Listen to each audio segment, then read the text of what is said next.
I want to talk to you about neuroplasticity. It's the big buzzword when it comes to psychedelic assisted therapy and psychedelics in general.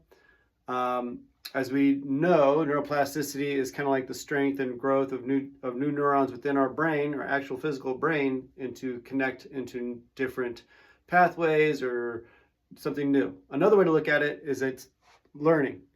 Basically, anytime we learn something new, we create a new pathway, right? So a lot of things can cause neuroplasticity, but you get like a robust effect with psychedelic medicine.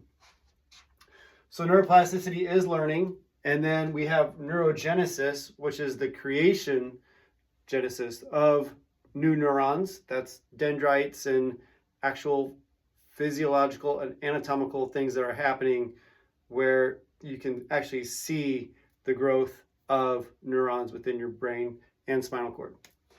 Neurogeneration is the recovery of old neurons, and that's kind of like, think about like a circuit board that is being used, and you are using, let's say, this many, but you're forgetting about these ones on the side because they're dormant and they're just not being readily used, but they're available, they're there. There's just no power to them.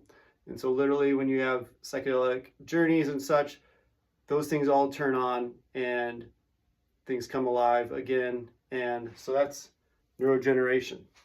Synaptogenesis is the actual connection with neurotransmitters and such that are actually making that connection, talking to each other. So in order for learning to occur, one's got to tap into their safety cortex, which is near the prefrontal cortex of their brain.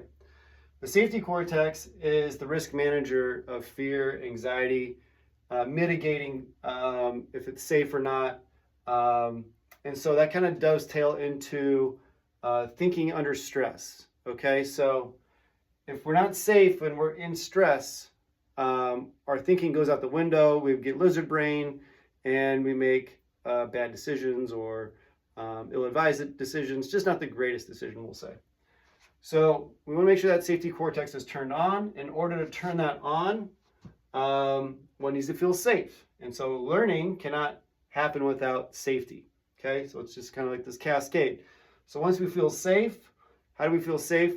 We use love and support and trust. And that's kind of what we do here at Mind and Body. We want you to feel love. We want you to feel that you can trust us, because we're going to hold that container and we're going to allow and create the environment for neuroplasticity to occur and the learning process to take place.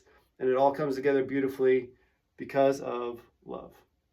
Take care, y'all.